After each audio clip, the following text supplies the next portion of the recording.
Hello everyone, आज इस video में हम बात करेंगे अबाउट बॉटनी पेपर सोल्यूशन। ना पिछले कुछ वीडियोस में हमने देखा about the analysis of NEET UG 23, जिसमें हमने बहुत अच्छे से डिस्कस किया कि इस बारी फिजिक्स, केमिस्ट्री और बायो का पेपर कैसा रहा, difficulty wise, subject wise, class wise, then कौन सा टॉपिक का वेटेज ज़्यादा रहा, आपको कौन सा टॉपिक फोकस करना चाहिए अगर आप नीट 24 के एस्पिरेंट हैं।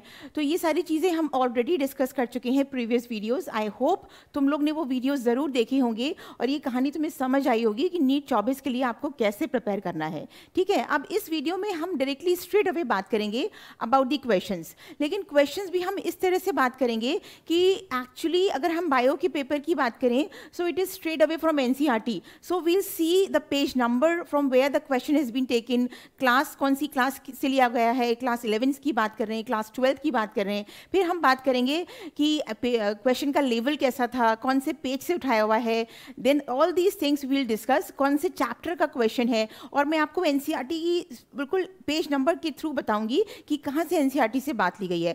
तो please during the complete video आप दोनों NCERT class 11th class 12th अपने पास रखें और टैली करें कि किस तरह से क्वेश्चन का लेवल रहा और वो पूरा थ्योरी में किस तरह से आपसे क्वेश्चन आगे पूछा जा सकता है।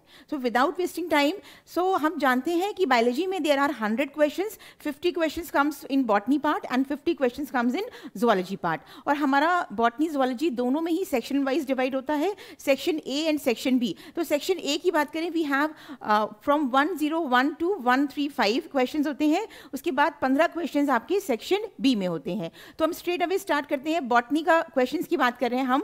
The first question says movement and accumulation of ions across the membrane against the concentration gradient. अब देखो मूवमेंट की बात कर रहे हैं आयंस की अगेंस्ट द कॉन्सेंट्रेशन ग्रेडियंट। तो अगर इस तरह से मूवमेंट हो रहा हो तो उस टाइप के ट्रांसपोर्ट को हम क्या बोलते हैं? It can B best explained bye facilitated diffusion, passive transport, active transport और ऑस्मोसिस। तो इन चारों में से कौन सा आपका ट्रांसपोर्ट है विच is actually best explain the movement of ions against their concentration gradient? अब देखो, अगर हम बात करें फैसिलिटेटेड डिफ्यूजन की, तो फैसिलिटेड तो it can be facilitated by carrier proteins, by channel proteins, इसमें आप अगेंस्ट द कॉन्सेंट्रेशन की बात नहीं करेंगे। Passive transport with the concentration gradient movement होता है, then active transport against the concentration gradient movement होगा, एटीपी की हमें जरूरत पड़ेगी। So that means our answer will be active transport. Osmosis तो is a kind of diffusion only, यहाँ पे ऑस्मोसिस, और अगर हम डिफ्यूजन की बात करते हैं so both are passive transport. Osmosis में solvents been transported from the higher to lower and diffusion में all the medium have been transported, solid liquid gases की बात करें, from the higher to lower concentration. अब देख लेते हैं NCERT में ये बात कैसे दी हुई है और कौन से चैप्टर में दी हुई है। So this is class 11 chapter 8 cell, the unit of life. Cell membrane की बात कर रहे हैं, साफ साफ से बिल्कुल एनसीईआरटी से तुमको बात दी गई है। अगेंस्ट द कॉन्सेंट्रेशन ग्रेडियंट की अगर हम बात करें कि a few ions of molecules are transported across the membrane against their concentration gradient from lower to higher, such transport is an energy dependent process. हमें इसमें एटीपी की जरूरत होती है और इसको हम एक्टिव ट्रांसपोर्ट बोलते हैं। One of the example is sodium potassium pump which is present across your membrane. समझ आ रही बात? So straight away from NCERT. इसलिए मैंने जितना भी वीडियो एनालिसिस डाला था लास्ट कुछ डेज में, तो वहाँ भी मैंने ये बार बार बात बोली है बच्चों कि बायो के लिए सिर्फ एनसीईआरटी फोकस रखो। एनसीईआरटी की हर line, will see every question is straight away from NCERT line. हाँ, कुछ ऑप्शंस हैं जो आपको बाहर मिल जाएंगे, एक आधा ऑप्शन, तो but question is straight away from NCERT lines. Next question पे आ जाते हैं। Among the evil quartet, which one is considered the most important cause driving extension of species? So basically ये 4 तरीके होते हैं जिससे species का extension होता है। आपसे पूछा है कि सबसे ज़्यादा important cause क्या है, main cause क्या है जिससे हम species का extension possible है? तो over exploitation for economic gain। तो अगर हम किसी भी अपने desire के लिए किसी चीज़ को over exploit करें तो उससे extension नहीं होगा। When need turns into greed, NCERT line है। So this is over exploitation। Alien species invasion, तो अगर एलियन स्पीशीज इन्वेजन, कोई बाहर का स्पीशीज आके अटैक कर दे, इंट्रोड्यूस कर दें उसको, तो क्या उसकी वजह से हमारी exotic species, existing species, indigenous species हमारी एक्सटेंट हो जाएगी? तो ऐसा भी नहीं होगा। को एक्सटेंशन, क्या एक एक्सटिंक्ट हो जाएगा तो उसका को पार्टनर भी एक्सटिंक्ट हो जाएगा? हाँ, हो जाएगा, बट मेजर ड्राइविंग कॉज नहीं है ये। Last is habitat loss and fragmentation. So actually this is the answer. देखो, अगर तुमको तुम्हारे घर से ही निकाल दिया तो तुम्हारी एक्सटिंक्शन बिल्कुल पॉसिबल है, बिकॉज आपका हैबिटेट ही लॉस हो रहा है, आप डिवाइड हो जा रहे हो, यू नो, तो फिर फ्रैगमेंटेशन हो जा रहा है। तो इस केस में this is one of the major driving cause for the extinction of the species. तुम्हारी किताब में ये बात कैसी दी है, कहाँ से दी है, कौन से टॉपिक से दी है? Biodiversity and conservation, loss of biodiversity तुम्हारा सब टॉपिक है, क्लास 12 चैप्टर 13, है ना बच्चों? देखो साफ साफ दी है। the habitat loss and fragmentation क्या है? Most important cause driving animals and plants to extension. तो मोस्ट इंपॉर्टेंट कॉज की बात करी थी, एक्चुअली चारों ही कॉज हैं एक्सटेंशन ऑफ द स्पीशीज के, but the most important cause, अगर तुम ऑर्गेनिज्म का हैबिटेट ही खत्म हो जाएगा तो definitely this is one of the major cause of the extinction of the species. आगे बात कर लेते हैं। Identify the pair of heterosporous pteridophytes among the following। अब तुमको heterosporous बतानी है, तुम पढ़े हो प्लांट किंगडम में तुम्हारा pteridophytes टॉपिक है, तो तुमको बात क्या कर रहे हैं? heterosporous, कौन से pteridophytes heterospores प्रोड्यूस करते हैं, यानी कि different kinds of spores produce करते हैं। And you know this is basically forms the seeds of the ancestral plants, है ना? तो बेसिकली कौन सा pteridophytes forms different kinds of spores. So हमारा ऑप्शन तो हमें फर्स्ट ऑप्शन में ही मिल गया, सिलेजिनेला एंड सेल्विनिया। लेकिन हमेशा ध्यान रखो बच्चों, अगर तुम्हें पहले ही ऑप्शन में अपना आंसर मिल जाए, but will go through all the 4 options, क्योंकि कभी कभी बहुत ही क्लोजेस्ट ऑप्शन होते हैं बच्चा, और अगर वो क्लोजेस्ट ऑप्शन आपका आंसर नहीं हुआ, बाद वाला आंसर हुआ, तो फिर कहानी गलत हो जाएगी, you lose your 5 marks, and 5 marks counts a lot in your rank. समझ आ रही बात? तो याद रखेंगे, हम चारों ऑप्शंस पढ़ेंगे, Psilotum and Salvinia, Equisetum and Salvinia, Lycopodium and Selaginella. तो बेसिकली हेट्रोस्पोरस जो सीड्स होते हैं, स्पोर्ट्स होते हैं, वो कौन से टेरिडोफाइट्स बनाते हैं? Selaginella and Salvinia, produces different kind. किताब में देख लेते हैं ये बात कहाँ दी है, plant kingdom pteridophytes, page number 32, chapter 3 है तुम्हारा। देखो साफ साफ से बात दी है कि सिलेजिनेला, कैसे दी है तुम्हारी ये बात? Selaginella and Salvinia, which produces 2 kinds of spores, macro and microspores, and they are heterospores. समझ रहे हो बात? So this is important. Next बात कर लेते हैं, frequency of recombination between the gene pairs on the same chromosome as a measure of the distance between the genes to map the position on chromosome was used for the first time by. तो basically तुमको ये बात की है कि हम genes on the chromosomes का distance कितना होगा, वो किसने हमको बताया, कैसे उसको मेजर कर सकते हैं, ये बात तुमको पूछी है कि किसने इस चीज़ को डिस्कवर किया, किसने इस चीज़ को पुट फॉरवर्ड किया। तो सुतन एंड बॉवरी, अरे भाई इन्होंने तो हमें क्रोमोसोमल थियरी ऑफ इनहेरिटेंस दिया था, इनकी कहानी नहीं है। Alfred Stewart, this is the answer, है ना? he is the student, तो actually he discovered that how genes are present on the chromosome and the distance between them, right? Henking ने हमें क्या दिया था? हैंकिंग ने हमें X क्रोमोसोम डिस्कवर करके दिया था, है ना? तो ये भी तुम्हारा आंसर नहीं है। थॉमस हंट मॉर्गन ने हमको नहीं दिया था अबाउट दिस, नहीं बताया था about the gene pairs, the distance between the gene pairs on the chromosome. So basically Alfred Stewart was the one who told about this. किताब में कहाँ दी है बात? हिज स्टूडेंट, है ना? तो हिज स्टूडेंट एल्फ्रेड स्टुवर्ट, किसने हमें बात बताई थी? Alfred Stewart used the frequency of recombination between the gene pairs on the same chromosome as a measure of distance between the 2 genes and mapped their position on the chromosome. तो दो jeans में, दो jeans जो आपके chromosomes पे present होते हैं, उनकी डिस्टेंस के हिसाब से हम उनकी मैपिंग भी कर सकते हैं, मैप यूनिट्स भी निकाल सकते हैं। So this is been given by Alfred Sturtevant. ठीक है बच्चों, नेक्स्ट बात कर लेते हैं, what is the function of tassels in the corn cob. तो बेसिकली टैसल्स का फंक्शन क्या है कॉर्न कॉब में, ये बताना है। So this is to trap the pollen grains. Tassels are nothing but you know stigma in the style which actually wave in the wind to trap the pollen grain. तो उस चीज़ को हम corn cob में, tassels का काम क्या है? Pollen grain को ट्रैप करना फॉर पॉलिनेशन। किताब में कहाँ दी है बात ये, sexual reproduction flowering plant chapter 2, agents of pollination.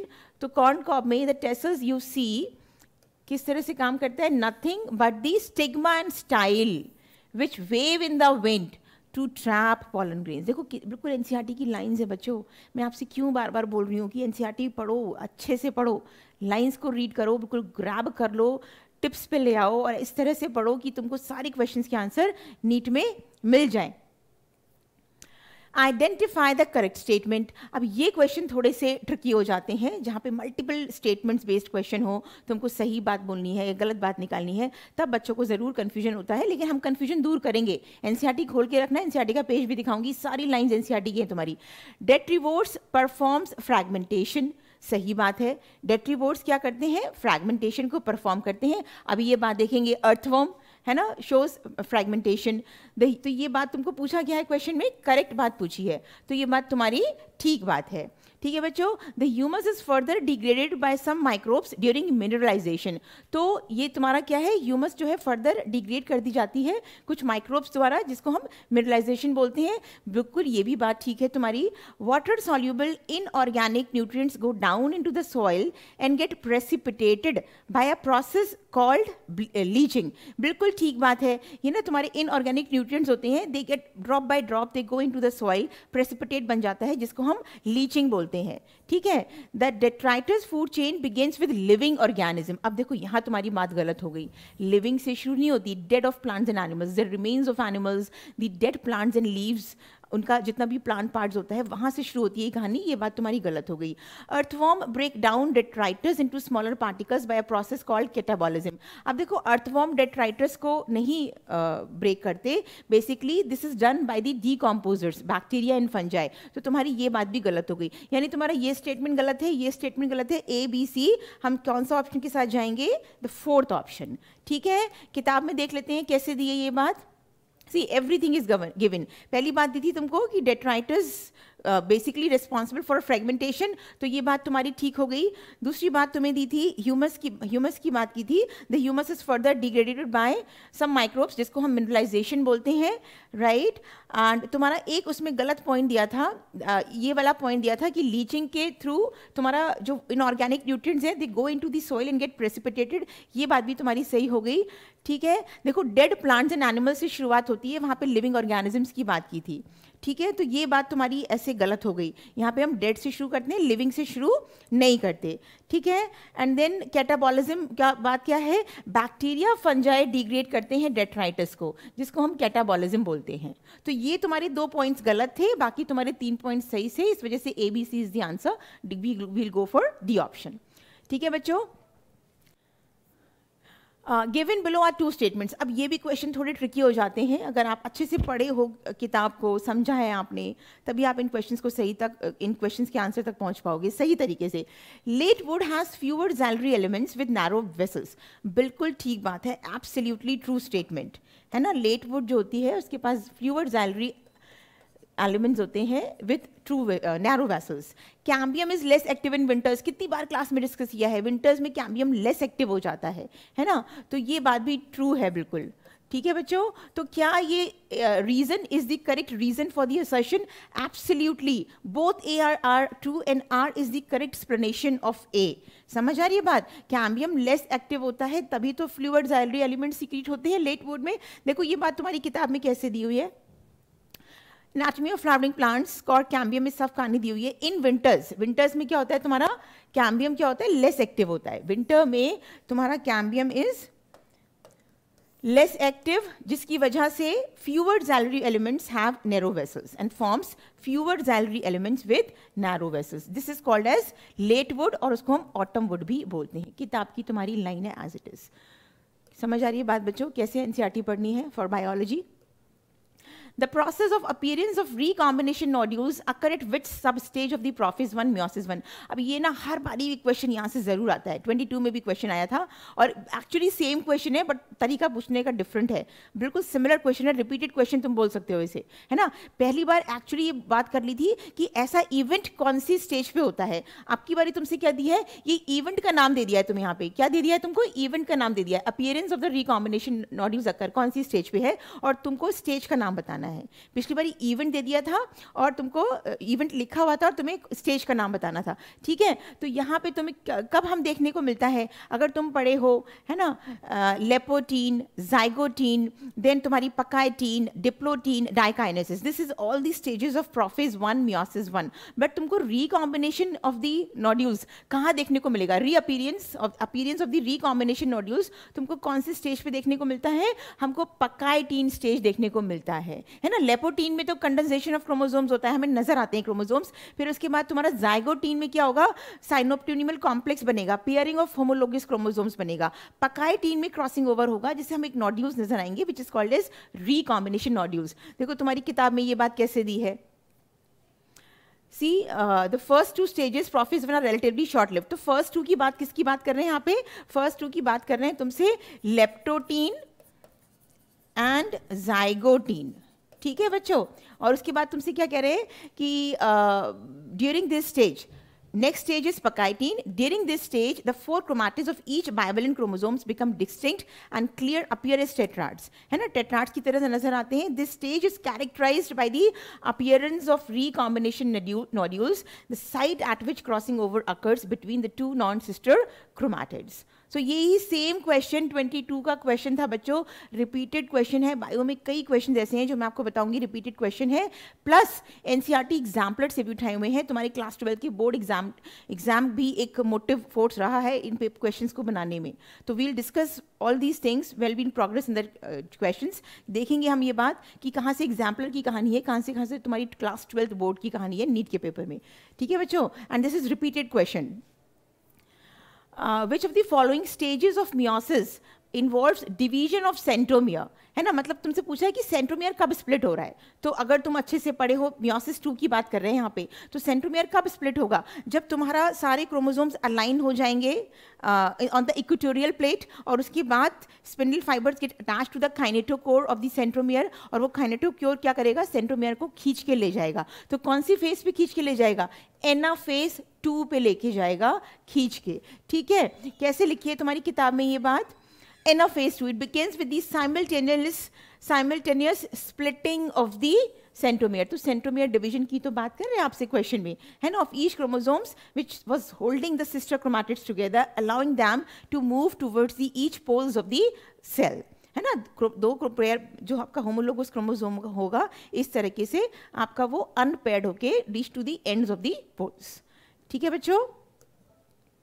आगे बात कर लेते हैं, during the purification process of recombinant DNA technology, addition of chilled ethanol precipitates out. मतलब इससे भी सिंपल क्वेश्चन कोई हो सकता है बायो में, ये बताओ मुझे, विद इन अ सेकेंड, और क्वेश्चन पढ़ो और आंसर लगाओ, आगे बढ़ो।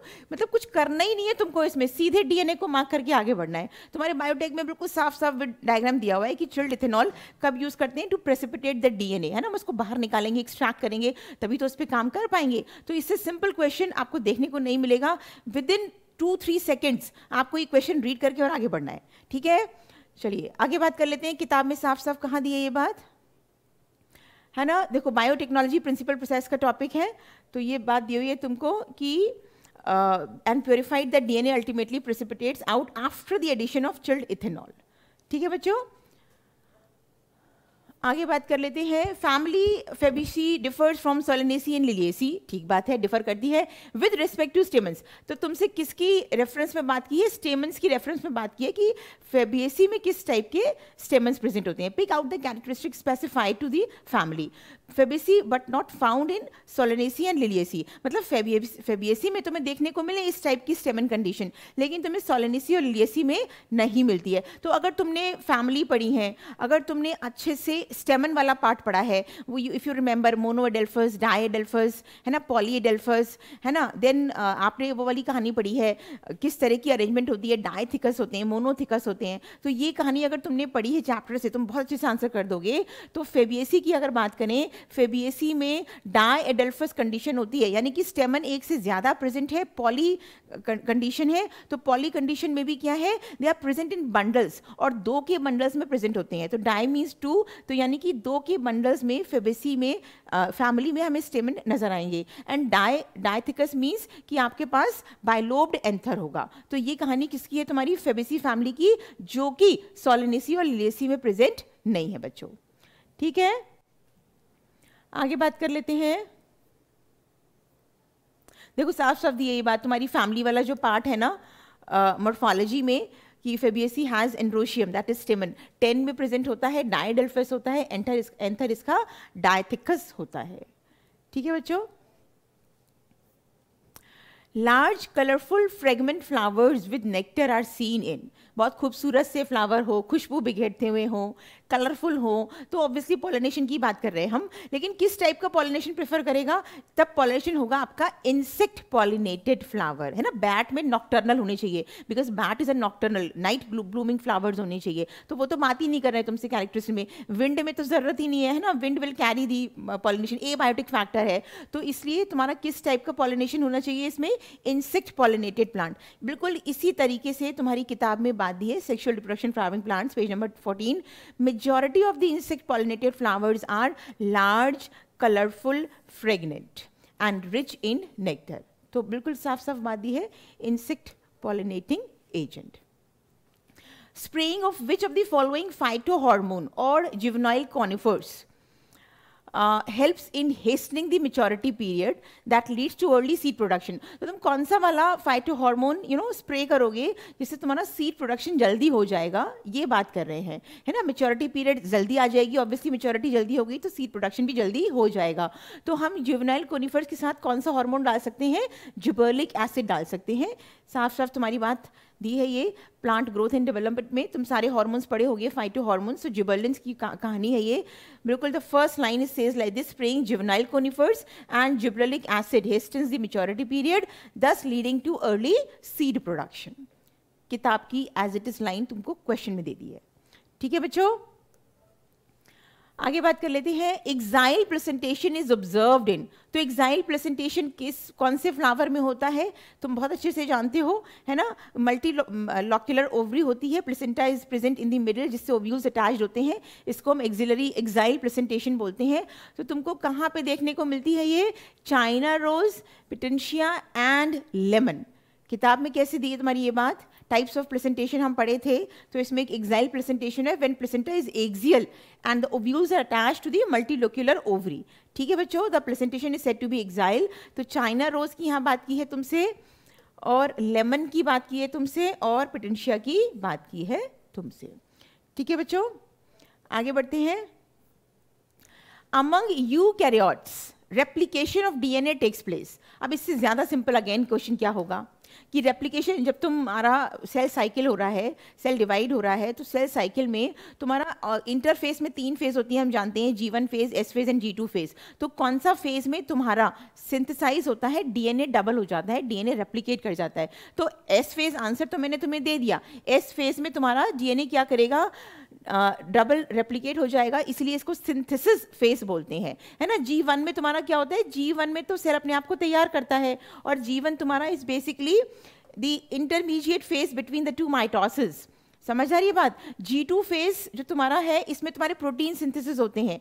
M phase is actually mitosis phase. तो तुम्हारा बेसिकली डीएनए कब डबल होगा? S फेज में, सिंथेसिस फेज में। अगर तुम्हारा मान लो डीएनए का कंटेंट 2C है, तो तुम्हारा S फेज में 4C डीएनए कंटेंट हो जाएगा। देखो क्रोमोसोम सेपरेट नहीं हुए हैं, तो क्रोमोसोम डबल नहीं होंगे, ये बात ध्यान रखना है हमको। सिर्फ डीएनए रेप्लिकेट कर रहा है, तो डीएनए अगर तुम्हारा 2C है, तो तुम्हारा सिंथेसिस फेज के बाद DNA gets doubled and it becomes 4C। ध्यान रखेंगे ये बात। Next is cell cycle, cell division से तुम्हारा ये बात की थी, ये हम बोले थे अभी, है ना, साफ दिया हुआ है। During S phase DNA gets doubled. ठीक है बच्चों, बहुत सिंपल सी कहानी है, किताब में एज इट इज दी हुई है, एज इट इज। तुमको मतलब तुम बायो का देख रहे हो कि हर क्वेश्चन तुम्हारा एनसीईआरटी से आ रहा है, तो मैं बार बार क्या बोलूँ तुमसे? अगर तुम वाइजली प्रिपेयर करना चाहते हो, नीट के लिए डॉक्टर बनना चाहते हो, बायो के 100 क्वेश्चंस क्रैक करना चाहते हो, अच्छा स्कोर चाहते हो, और तुम्हें अच्छा कॉलेज मिल जाए, एडमिशन चाहते हो, तो इन सारी चीज़ों के लिए बायो को कैसे पढ़ना है तुम्हें इन क्वेश्चन की कहानी से समझ आ रहा होगा, जो कि तुम्हारे अभी रिसेंट 23 का पेपर है। ठीक है बच्चों, next is how many ATP and NADPH2 are required for the synthesis of one molecule of glucose. तो अगर तुम्हें एक मॉलिक्यूल सिंथेसाइज करना है ड्यूरिंग कैल्विन साइकिल, हम जानते हैं कैल्विन साइकिल हमारी C3 साइकिल होती है, और C3 साइकिल में क्या होता है, कार्बन डाइऑक्साइड फिक्स करता है प्लांट, प्राइमरी एक्सेप्टर हमारा RUBP होता है। पहले क्या बनेगा तुम्हारा PGA बनेगा, है ना, 3 कार्बन कंपाउंड बनेगा, PGA तुम्हारा बनेगा, और उसके बाद तुम्हारा ग्लूकोज सिंथेसिस होगा, और फिर तुम्हारा वापस RUBP जनरेट हो जाएगा। समझ आ रही बात बच्चों? तो तुमको कितना ATP और कितना NADPH2 चाहिए? देखो ध्यान रखेंगे कि C3 साइकिल प्लांट एक बारी में एक कार्बन को फिक्स करता है, RUBP जो है एक बारी में एक ही कार्बन को फिक्स कर सकता है। तो अगर तुम्हें याद हो PGA से ग्लूकोज जब बनेगा, कहानी चलेगी, तब तुम्हारा ATP की भी जरूरत पड़ेगी, क्योंकि acid also get reduce to aldehyde. ये इसी बीच में तुम्हारा ग्लूकोज भी सिंथेसाइज हो जाएगा और acid also reduce to aldehyde. तो यहाँ पे तुम्हें, मैं पूरा टॉपिक डिस्कस नहीं कर रही हूँ इलैबोरेट तुमको, लेकिन तुमको ये समझाना चाहती हूँ कि PGA तुम्हारा बन जाएगा, तुम्हारा एक्चुअली पहले मोनोफॉस्फोग्लिसरेट बनता है और तुम उसको फिर बायफॉस्फोग्लिसरेट में कन्वर्ट करते हो। तुम 2 मॉलिक्यूल बनाते हो PGA के, तो अगर तुम्हें 2 मॉलिक्यूल में तुम्हें मोनो से बाय में कन्वर्ट करना है तो तुम्हें 2 ATP चाहिए यहाँ पे, ठीक बात है। और फिर तुम एसिड से एल्डिहाइड में जब कन्वर्ट करोगे तो तुम रिड्यूस कर रहे हो एसिड टू एल्डिहाइड, तो तुम्हें यहाँ पर क्या चाहिए, NADPH2 भी चाहिए। सही बात है बच्चों, अगेन 2 PG है, तुम्हें यहाँ पे 2 NADPH2 चाहिए, ठीक है बच्चों। तो ये ध्यान रखेंगे बात। नाउ अब तुम जब क्या करते हो, रीजनरेट करते हो RUBP को, the aldehyde get reduced and then वापस पहले तुम्हारा क्या बनता है, मोनोफॉस्फेट बनता है, राइबुलोज मोनोफॉस्फेट, फिर तुम उसको बायोफॉस्फेट में कन्वर्ट करते हो। तो बायोफॉस्फेट के लिए यहाँ भी तुम्हें 2 ATP चाहिए, नहीं सॉरी, यहाँ पे तुम्हें 1 ATP चाहिए, यहाँ भी तुम्हें 1 ATP चाहिए, ठीक है बच्चों। तो मैं तुमसे कह रही हूँ कि एक बारी में एक कार्बन फिक्स हो रहा है, और अगर एक कार्बन फिक्स करने में तुम्हें कितनी ATP चाहिए, टोटल 3 ATP चाहिए, ठीक बात है, और 2 NADPH2 चाहिए। हमारा जो कंपाउंड होता है glucose, it is 6 carbon compound. हमारा ग्लूकोज क्या है, 6 कार्बन कंपाउंड, तो हमें तो 6 कार्बन चाहिए, हम एक बारी में एक कार्बन फिक्स कर रहे हैं, और तब हमको 3 ATP और 2 NADPH2 चाहिए। तो तुम इसको मल्टीप्लाइड बाई 6 कर लो दोनों को, इतना ही तुम्हारा ATP और NADPH2 चाहिए होगा, यानी कि तुमको 18 ATP और 12 NADPH2 चाहिए, यानी कि तुम्हारा आंसर क्या बनेगा, 18 ATP एंड 12 NADPH2। समझ आ रही है बात बच्चों? सो ये थोड़ा कॉन्सेप्चुअल बातें हैं, अगर तुम C3 साइकिल अच्छे से पढ़े हो तभी तुम इस क्वेश्चन को आंसर कर पाओगे। देखो मैंने कई बार ये बात बोली है पहले, जो तुम्हारे डायरेक्ट क्वेश्चंस हैं वो थोड़े कंसेप्चुअल क्वेश्चंस हैं, human physiology and plant physiology. ये तुम्हारा टॉपिक है photosynthesis in higher plants class 11th, ठीक है बच्चों। तो ये कंसेप्चुअल बातें हैं, अगर तुम C3 साइकिल अच्छे से पढ़े हो कि कितना ATP और कितना NADPH2 तुम्हें एक साइकिल में चाहिए, क्योंकि प्लांट जब एक मॉलिक्यूल बनाएगा ग्लूकोज का तो 6 बारी तुम्हारी C3 साइकिल्स चलेंगी, एक साइकिल में तुम्हें 3 ATP और 2 NADPH2 चाहिए, तो 6 बारी में तुम्हें 18 ATP और 12 NADPH2 चाहिए। समझ आ रही बात? सो दिस इज लिटिल कंसेप्चुअल, अगर तुम टॉपिक को अच्छे से समझे हो तभी इस क्वेश्चन को आंसर कर पाओगे। देखो किताब में साफ से चार्ट में दिया हुआ है तुम्हारे, photosynthesis in higher plants Calvin cycle, how many ATP, 18 ATP and 12 NADPH, ठीक है, to synthesise one molecule of glucose.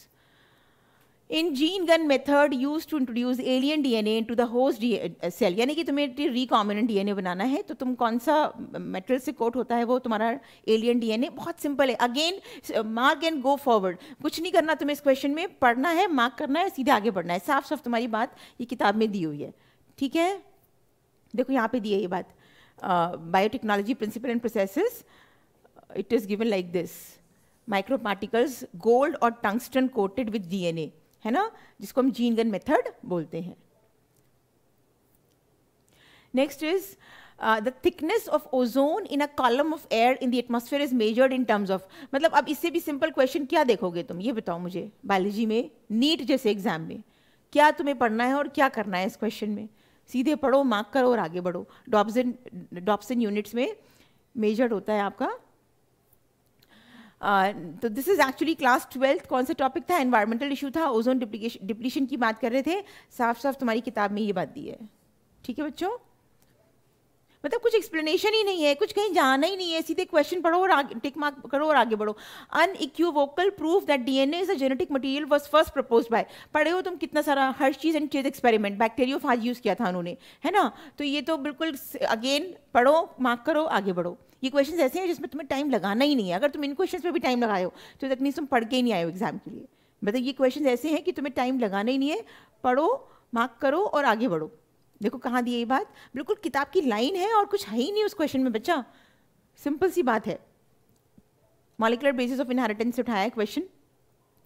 In the equation GPP minus R NPP है ना, ग्रॉस प्राइमरी प्रोडक्टिविटी, तो एक्चुअली वो प्रोडक्टिविटी होती है जो प्लांट प्रोड्यूस करता है, ऑर्गेनिक मैटर बनाता है ड्यूरिंग फोटोसिंथेसिस, है ना। तो प्लांट का बेसिक जो यूज होगा ऑर्गेनिक न्यूट्रिएंट्स का, वो बेसिकली किस में होगा, रेस्पिरेशन में। प्लांट्स लोकोमोशन तो शो नहीं करता है ना, प्लांट्स तो खुद ही खाना बना रहा है, तो फिर बेसिकली मेजर लॉस किस में होगा, रेस्पिरेशन में। So basically gross primary productivity is the organic matter which is synthesised by the plant during photosynthesis. और फिर लॉस किस में हो जाएगा, रेस्पिरेशन में लॉस हो जाएगा। तो हमारी net primary productivity is the outcome which is been actually left after the loss through respiration in plants. तो क्या हमारा आंसर तो मिल गया आपको, क्या बनेगा इसका आंसर, रेस्पिरेशन लॉस है, रेस्पिरेटरी लॉस है, क्योंकि प्लांट ये एक मेजर मेटाबॉलिक एक्टिविटी करता है बच्चों। देखो किताब में कैसे दी है आपकी ये बात, इकोसिस्टम प्रोडक्टिविटी वाला टॉपिक है, ठीक है। तो आपका ग्रॉस प्रोडक्टिविटी क्या है, the rate of production of organic matter during photosynthesis, ठीक है। तो प्लांट किस में यूटिलाइज कर लेगा, कुछ productivity in the respiration, so that जितना यूज कर लिया रिमेनिंग क्या हो गई तुम्हारी नेट प्राइमरी प्रोडक्टिविटी, ठीक है बच्चों। What is the role of RNA polymerase 3 in the process transcription in eukaryotes? Again, बस मार्क करो और आगे बढ़ो, कुछ बताना ही नहीं है तुमको। RNA 3 का, पॉलीमरेज 3 का क्या रोल है, किसके कौन सी ट्रांसक्रिप्शन में हेल्प करता है। तो ये तो स्ट्रेट अवे क्वेश्चन है, कोई इसमें कॉन्सेप्ट लगाना ही नहीं है तुमको। Transcription of tRNA, 5 SRRNA and SNRNA, किताब की लाइन है। Again I will show you in the book कहाँ पे ये बात दी है, बट इसमें भी तुम्हें कोई दिमाग नहीं लगाना, कुछ नहीं सोचना, सीधे स्ट्रेट अवे बात करना है कि इसके ट्रांसक्रिप्शन में पॉलीमरेज 3 RNA यूज होता है। देखो कैसे दी है तुम्हारी किताब में ये बात, मॉलिक्यूलर बेसिस में बात दी हुई है, types of RNA। RNA polymerase 3 is responsible for the transcription of tRNA, 5 SRRNA and SNRNAs। समझ रहे हो बात को। तो ऐसे क्वेश्चन में दिमाग नहीं लगाना, ऐसे क्वेश्चन में बस मार्क करना है, टिक मार्क करना है सही आंसर को और आगे बढ़ना है। Which micronutrient is required for the splitting of water molecule during photosynthesis? अब ये वाला क्वेश्चन तुम दो टॉपिक की बात कर सकते हो, मिनरल न्यूट्रिशन से भी तुम्हारी बात कहानी दी हुई है इसमें, फोटोसिंथेसिस एंड हायर प्लांट्स की भी बात दी है। तुम्हें कौन सा मिनरल चाहिए जो पानी स्प्लिट होता है during the one of the step in photosynthesis, है ना। तो कौन सा मिनरल चाहिए होता है हमें, मैंगनीज चाहिए होता है। देखो किताब में कैसे दी है ये बात, इसमें भी कोई दिमाग नहीं लगाना, कोई कॉन्सेप्ट नहीं है, सिर्फ आपको मिनरल का नाम बताना है, ठीक है। तो ये मिनरल न्यूट्रिशन से उठाया है मैंने, लेकिन फोटोसिंथेसिस में भी ये बात दी है तुम्हारी कि it is observe in the form of magnesium ions. और कहाँ दी है ये बात, splitting of water to liberate oxygen, function of manganese, ठीक है बच्चों।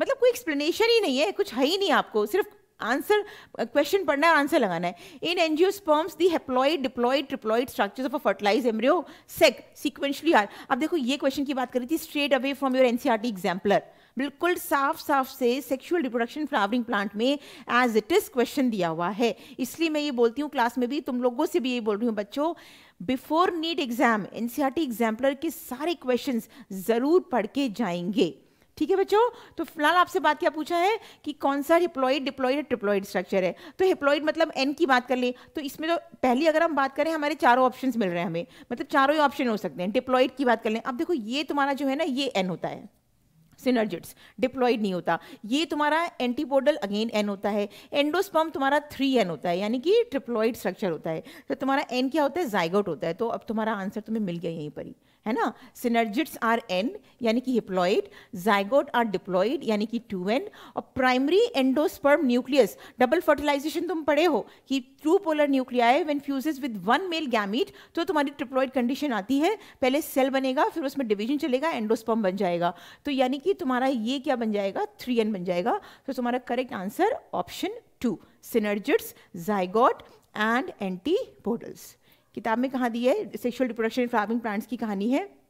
तो तुम देख सकते हो सिनर्जिड्स जो है तुम्हारा N है, एंड देन जाइगोट तुम्हारा 2N है, and then primary endosperm nucleus is 3N। किताब में भी देखो साफ बात दी है, प्राइमरी एंडोस्पर्म न्यूक्लियस यहाँ पे तुम्हारा क्या होता है ना, 2 पोलर न्यूक्लियाई होता है जो कि एक मेल गैमीट के साथ फ्यूज होके तुम्हारा प्राइमरी एंडोस्पर्म सेल बनाएगा, फिर न्यूक्लियस बन जाएगा एंड देन एंडोस्पर्म बन जाएगा। The phenomena of pleiotropism refers to, तो प्लियोट्रॉफिज्म कितनी बारी समझे हमने जेनेटिक्स में, principles of inheritance and variations class 12, जब एक जीन एक से ज्यादा कैरेक्टर्स के लिए रिस्पॉन्सिबल होता है, मतलब एक जीन 2-3 कैरेक्टर्स को एक्सप्रेस कर सकता है, तब रेगुलेट कर सकता है, तब उस कंडीशन को हम प्लियोट्रॉपिज्म बोलते हैं। तो तुम्हारी ये बात कहाँ से दी है? प्रेजेंस क्वेश्चन तुम्हारा आंसर किसके साथ बनेगा? Single gene affecting multiple phenotypic expression. अगर तुम्हें याद हो sickle cell anemia, sickle cell anemia में क्या होता है? तुम्हारा one gene is responsible for the expression of 2 phenotypic characters. एक तुम्हारा क्या करता है? आरबीसी को ही खराब कर देता है, सिकल सेल शेप्ड बना देता है, उसकी स्ट्रक्चर को खराब कर देता है, सेल की स्ट्रक्चर को। दूसरा तुम्हारा उसमें हीमोग्लोबिन डिफेक्टिव होता है। हीमोग्लोबिन कैसा होता है? डिफेक्टिव होता है, यानी कि single gene is responsible for the regulation of the multiple phenotypic expression. So this is pleiotropism. ठीक है, कहाँ पे दी है तुम्हारी बात ये किताब में? Principles of inheritance and variations. There are however instances where single gene can exhibit multiple phenotypic expression, such a gene is pleiotropic gene. समझ आ रही है बात? पेज नंबर 69, देखो पेज की भी रेफरेंस ध्यान रखना, और अगर तुम एनसीईआरटी खोले हो तो तुम्हें बात समझ आ रही होगी कि हमको सराउंड्स कैसे पढ़ना है। उसी पेज में इधर उधर से देखो कि कैसे क्वेश्चंस बन सकते हैं, और हमारा पैटर्न ऑफ लर्निंग, हमको एनसीईआरटी को कैसे अपने दिमाग में रखना है, ये बात आपको समझनी चाहिए, क्योंकि बेसिकली एनसीईआरटी से ही क्वेश्चन है सारे। अभी तुमको ये बात समझ आ रही होगी, आगे जैसे जैसे हम बढ़ेंगे और तुम्हें क्लैरिटी होगी कि NCERT, why I am repeating again and again that why NCERT is so important for the exam. Right बच्चों, नेक्स्ट इज अब ये असर्शन रीजन का क्वेश्चन है, अगेन थोड़ा टिपिकल हो जाता है।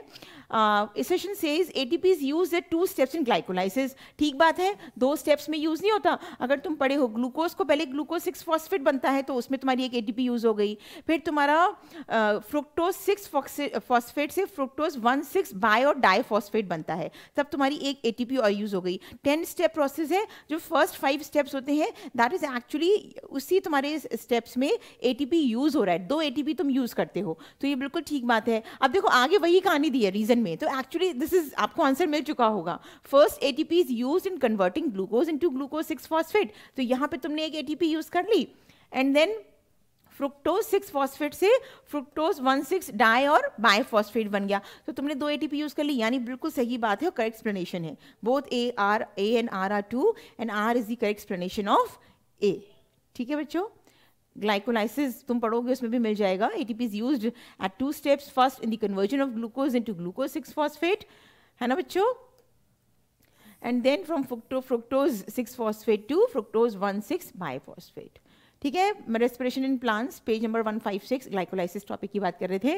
Next is cellulose does not form blue coloured with iodine solution, है ना, जैसे स्टार्च बना देता है, converts the in iodine solution का तो स्टार्च टेस्ट हम शुरू से लोअर क्लासेस से पढ़ते आ रहे हैं, लेकिन फिर सेल्यूलोज क्यों नहीं करता? वो भी तो ग्लूकोज का मॉलिक्यूल है, वो भी तो एक कार्बोहाइड्रेट है, तो ऐसा क्यों नहीं पॉसिबल है? It is a helical molecule. अरे भैया, अगर हेलिकल मॉलिक्यूल होगा तो पकड़ ही लेगा वो, है ना, आयोडीन को, और कन्वर्ट कर देगा, तो फिर ये तो आंसर नहीं है तुम्हारा। It does not contain complex helix, इसके पास हेलिकल स्ट्रक्चर नहीं है, इसलिए वो तुम्हारे आयोडीन को नहीं पकड़ सकता, इसलिए डज नॉट शो तुम्हारा blue coloured with iodine solution.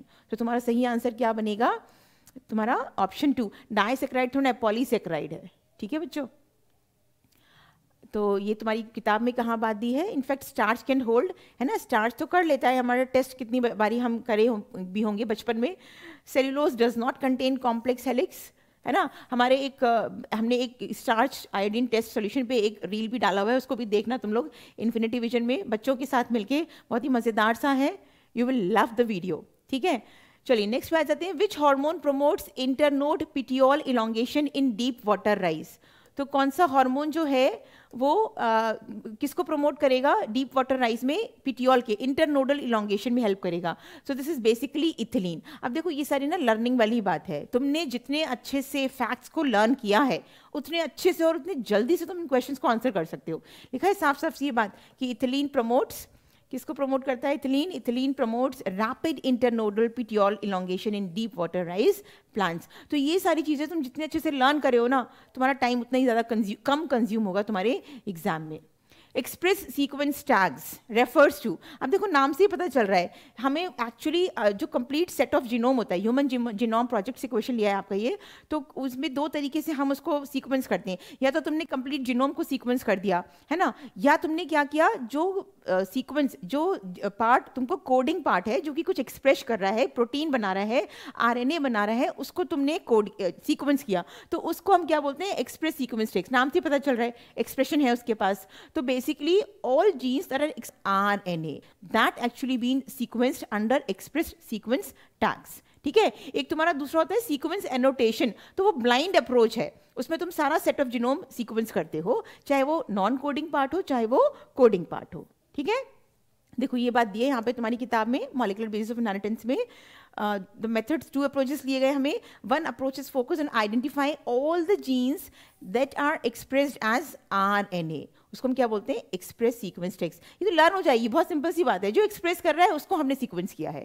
ना, इसलिए हम उसको एक्सप्रेस सीक्वेंस टैग बोल रहे हैं, विच is actually coding part. Now again statement based question आ गया हमारे पास, the force generated by transpiration can lift a xylem size column of water during over 130 meters height। देखो बिल्कुल सही बात है, ट्रांसपिरेशन पुल थियरी तुम पढ़े होगे, तुम्हारी किताब में दी है ट्रांसपोर्टेशन प्लांट्स में, तो इतना 130 मीटर हाइट्स तक पानी को लेके जा सकता है। You have studied cohesive and adhesive forces, है ना, कुछ फोर्सेस होते हैं बीच में between the water molecules, between the water and the xylem vessel, जिसके through unbroken column of water बनता है और पानी बिल्कुल तो ऊपर तक खींच के जाता है। तो तुम कितने हाइट तक लेके जा सकते हो, 130 metres height, that is absolutely a true statement. Transpiration cools leaf surface sometimes 10 to 50 degrees 15 degrees by evaporative cooling, ये भी बात बिल्कुल सही है, यानी दोनों स्टेटमेंट्स तुम्हारे ट्रू स्टेटमेंट्स हैं। तो अगर दोनों स्टेटमेंट्स तुम्हारे ट्रू स्टेटमेंट्स हैं तो तुम्हारा आंसर क्या बनेगा, 4th बनेगा। Both statements 1 and 2 are the correct statements. किताब में एज इट इज लाइन्स दी हैं तुम्हारी, ट्रांसपिरेशन प्लांट्स की बात कर रहे हैं, तो फर्स्ट लाइन तुम्हारी ये दी थी, देखो कॉलम साइज तुम्हारा अनब्रोकन कॉलम कहाँ तक बन जाएगा, 130 मीटर हाइट तक बन जाएगा, और transpiration sometimes 10 to 50 degrees cools leaf surface by evaporative cooling. ठीक है बच्चों, नेक्स्ट बात कर लेते हैं, upon exposure to UV radiation DNA stained with ethidium bromide will show. Gel electrophoresis की बात कर रहे हैं तुमसे, बायोटेक्नोलॉजी प्रिंसिपल्स एंड एप्लीकेशंस की। तो तुम जब जेल इलेक्ट्रोफोरेसिस पे डीएनए बिछाते हो अपना to separated depending on the size and charge, तो तुम जब तुम्हारा सेपरेट हो चुका है डीएनए, तो हम उसको ऐसे नहीं देख सकते, हम उसको under the expose to UV rays देख सकते हैं when it is been stained by ethidium bromide. तो तुमको किस तरह के बैंड्स नजर आएंगे, किस कलर के बैंड्स नजर आएंगे, तो ब्राइट ऑरेंज कलर बैंड्स नजर आएंगे। ठीक है, बहुत सिंपल है, अगेन कुछ नहीं करना इस क्वेश्चन में, पढ़ना है, टिक मार्क करना है और आगे बढ़ना है। देखो साफ साफ बात दी है तुम्हारी, बायोटेक्नोलॉजी प्रिंसिपल्स की हम बात कर रहे थे, है ना, पेज 166 जेल इलेक्ट्रोफोरेसिस से लिया हुआ है तुम्हारा क्वेश्चन। कहाँ दिया हुआ है, ये दिया हुआ है, you can see bright orange coloured bands of DNA in ethidium bromide stained gel exposed to UV light. The historic Convention on Biological Diversity, the Earth Summit, was held in Rio de Janeiro in the year। अब इसमें तुम क्या learn करोगे, तुम्हें बस year learn करना है। ये मैं हर बार बोलती हूँ, बॉटनी वाला जो पार्ट है उसमें से एक आता क्वेश्चन, 2-3 क्वेश्चन ईयर पे पूछे जा सकते हैं, तो वहीं से समझ लो ये क्वेश्चन उठाया है तुम्हारा। तो ये फैक्ट बेस्ड बातें हैं, ये भी तुम्हें बायो में लर्न करनी है। इसके लिए तुम क्या कर सकते हो, ऐसे बार बार हम भूल जाते हैं चीज़ों को, एक चार्ट बना लो हर चैप्टर से, और कि क्या क्या डिस्कवरीज हैं या क्या कौन से ईयर में बात की गई है, तो वो अपने चार्ट को अपनी वार्डरोब पे चिपका दो, आते जाते उसको देख लो, तो तुम्हारे लिए बहुत ईजी हो जाएगा लर्निंग। समझ आ रही है बात को, मतलब तरीके हैं बायो को लर्न करने की, अगर आप चाहो सही तरीके से लर्न करना तो फॉर द एग्जाम। ठीक है, अब देखो दी है तुम्हारी ये बात, कहाँ दी है, इन 1992। ठीक है, साफ साफ से बात दी है। आगे देख लेते हैं, the reaction centre in PS2 has an absorption maxima. अब PS1 PS2 तुम दोनों पढ़े हो, तो PS1 तुम्हारा कितना होता है, P700 nm, है ना, क्योंकि 700 वेवलेंथ को कैप्चर करता है। PS2 तुम्हारा कितना होता है, 680 nm, है ना, क्योंकि तुम्हारा ये 680 nm को कैप्चर करता है, उसकी वेवलेंथ को एब्जॉर्ब करता है। तो तुम्हारा आंसर क्या बनेगा, फोटोसिंथेसिस इन हायर प्लांट से लिया है क्वेश्चन, स्ट्रेट अवे क्वेश्चन है। अब ये इसमें से मैं तुमको जितने क्वेश्चन अभी दिखाए हैं ना, जो ऑप्शंस वाले क्वेश्चन हैं, ज़्यादातर ह्यूमन फिजियोलॉजी और प्लांट फिजियोलॉजी से हैं, ये मैं बात बोली थी एनालिसिस में भी, लेकिन थोड़ा कंसेप्ट लगाना है, कहीं पे बिल्कुल स्ट्रेट है तुम्हें डायरेक्टली क्वेश्चन पढ़ के मार्क करके आगे बढ़ना है। ठीक है बच्चों, तो ये बात तुम्हारी कैसे दी है, देखो यहाँ दी है, प्रोटोसिस्टम 2 में reaction centre absorbs the, chlorophyll a absorbs 680 nm। ठीक है, आगे बात कर लेते हैं। Given below are the two statements, one is labelled at assertion and the other is R, है ना। अब ये थोड़े से टिपिकल होते हैं क्वेश्चन, हर बारी मैं बोलती हूँ ये बात। The first stage of gametophyte in the life cycle of moss is protonema stage. ठीक बात है, फर्स्ट स्टेज क्या होती है? प्रोटोनीमा। जुवेनाइल स्टेज होती है, अगर तुम पढ़े हो तो, है ना। ब्रायोफाइट्स की बात कर रहे हैं, किसकी बात कर रहे हैं? मॉस की बात कर रहे हैं। Moss is one of the bryophyte. तो जुवेनाइल स्टेज प्रोटोनीमा होती है। Protonema develops directly from the spores producing in capsule. ठीक बात है, वहीं से तुम्हारा जो स्पोर्ट्स बनते हैं ना, तुम्हारा स्पोरोफाइट जो होता है उसमें स्पोर्ट्स प्रेजेंट होते हैं, there undergo meiosis and forms the gametophyte stage. तो बेसिकली तुम्हारा प्रोटोनीमा स्टेज किससे बनेगा? Spores present in the capsule. ठीक बात है, and this is the correct explanation, यानी कि हम ऑप्शन 4 के साथ जाएंगे। देखो ये बात मैंने एनालिसिस में बोली थी कि ये चीज़ हर क्वेश्चन में इस बार नीट ने बदली है। पहले ये ऑप्शन ना हमेशा ए ऑप्शन पे होता था, लेकिन अब किसी क्वेश्चन में 4 पे डाला है, किसी पे फर्स्ट पे डाला है, किसी पे थर्ड पे डाला है। तो बच्चों ने अगर सही से इसको देखा है ना, प्रेजेंस ऑफ माइंड दिखाया है, तभी इस क्वेश्चन को तुमने सही लगाया होगा, अदरवाइज कहानी गई तुम्हारी।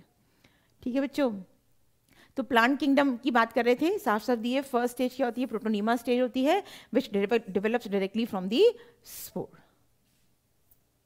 आगे बात कर लेते हैं। In tissue culture experiments leaf mesophyll cells are put in a culture medium to form callus. This phenomena may be explain, may be called as dedifferentiation. बोलेंगे ना इसको, हमने वापस उसमें डाल दिया उसको टिश्यू कल्चर मीडियम में, तो फिर से हमारा सेल साइकिल शुरू हो गया, सेल डिवाइड होना शुरू हो गए। तो this is actually dedifferentiation process, है ना। तो देखो साफ से दिए, dedifferentiation refers to the reversion of specialised cells और tissue back into undifferentiated state where they regain the ability to divide. दोबारा से डिवाइड होना शुरू हो जाते हैं, and which eventually they form the callus, multiple structure, multiple celled structure.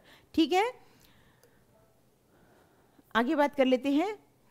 Again, two statements, enlarge and exarch are the terms often used for the describing the position of secondary xylem. अब देखो यहाँ पे ये बात गलत होगी, secondary xylem के लिए थोड़ा ना यूज होते हैं ये वर्ड्स। किसके लिए यूज होते हैं? प्राइमरी xylem के लिए। ये वर्ड्स किसके लिए यूज होते हैं? आपके प्राइमरी xylem के लिए। तो ये तुम्हारा तो स्टेटमेंट ही गलत हो गया, यानी यहाँ पे लिख देंगे हम फॉल्स स्टेटमेंट, है ना। exarch condition is the most common feature of the root system. ये बात तुम्हारी सही है, exarch जो है वो रूट सिस्टम ही है। यू नो, enlarge exarch का मतलब ये होता है कि अर्ली जाइलम इज प्रोटोजाइलम, और जो बाद में बनती है उसको मेटाजाइलम बोलते हैं। तो प्रोटोजाइलम अगर तुम्हारी इनर साइड में बन रही है तो फिर दिस इज एंडार्च, और अगर आउटर सरफेस पे तुम्हारी प्रोटोजाइलम है दिस इज एक्सार्च। तो तुम एक्सार्च और एंडार्च लर्न कर लो with reference to the position of protoxylem. If protoxylem is outside it is exarch, if protoxylem is inside this is endarch. और तुम्हें रूट सिस्टम में प्रोटोजाइलम बाहर की तरफ देखने को मिलेगी, यानी तुम्हारी कंडीशन एक्सार्च है वहां पे। तो ये तुम्हारा ट्रू स्टेटमेंट हो गया।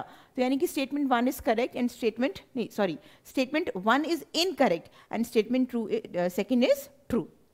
तो ये तुम्हारा आंसर 3 बनेगा इस ऑप्शन के लिए। एनाटॉमी ऑफ फ्लावरिंग प्लांट्स से क्वेश्चन लिया था, तुम पढ़ सकते हो इसको। देखो ये दिया है, रूट्स में कैसी प्रेजेंट होती है कंडीशन? एक्सार्च होती है। ठीक है, और प्राइमरी जाइलम जो होती है वो तुम्हारी प्रोटोजाइलम और मेटाजाइलम को डिस्क्राइब करती है, और यही इसी के रेफरेंस में हम एक्सार्च और एंडार्च की बात करते हैं। तो basically this is primary xylem, not secondary xylem.